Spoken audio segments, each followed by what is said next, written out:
Hi, I'm Tina Bennett, and today I had zero clue as to what I was going to talk about, but for a friend of mine, Tim, who sent me a little reminder that why don't I talk more about child support since that is a universal question that seems that, and I can't even answer it, that nobody seems to understand and nobody knows what the answer is. And all we hear are complaints about that's not fair, the calculation, how can it be, I can't live, blah, blah, blah. Well, if we talk about the support numbers like I did last week, it was simple. I just did the math. Well, if you don't think the math is fair, then you're going to have to ask for a hearing. Asking for a hearing, it means you're asking the court to determine what's fair, reasonable, and not unconscionable. And along with that goes with deviation factors. So when I say deviation factors, I don't mean deviant behavior. I mean deviation factors, okay? And there's about 10 of them.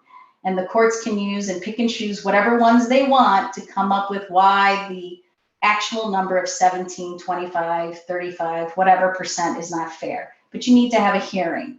So when that hearing happens, there's a lot of input that has to come into play. And if you want to use tax consequences, which I like to use, that means, oh, he's just texting me, telling me some more things to talk about. But it really means if you're going to use tax consequences, you're going to use that tax return so that you can turn around and increase somebody's income. So if I'm trying to increase the other side's income because maybe I want them to pay my client more support, I'm going to use the tax credits against them. And like I said last time, if somebody's making $30,000 and they use the tax credits or they're self-employed, they're going to write off a lot of income and they might even have a bigger return.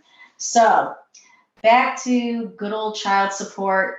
People are afraid of it. You need to find an attorney that knows what they're talking about.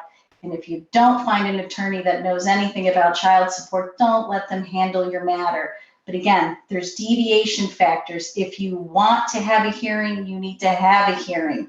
And I know I didn't tell you very much about anything, but it's so complicated. Trying to stress to you, child support is not something easy. So if a lawyer ever tells you that it's easy to calculate child support, they're just trying to take your money. Just remember that. If I charge you and I say I can do it and it's all just a calculation, remember, I don't know what I'm talking about. That means I'm just going to take your retainer fee, collect my money, and let the support magistrate calculate the number. So remember that. Hire a person that knows what they are doing. So remember, I'm Tina Bennett. You can hire me or you don't. Just remember to look out for attorneys that know what they're doing.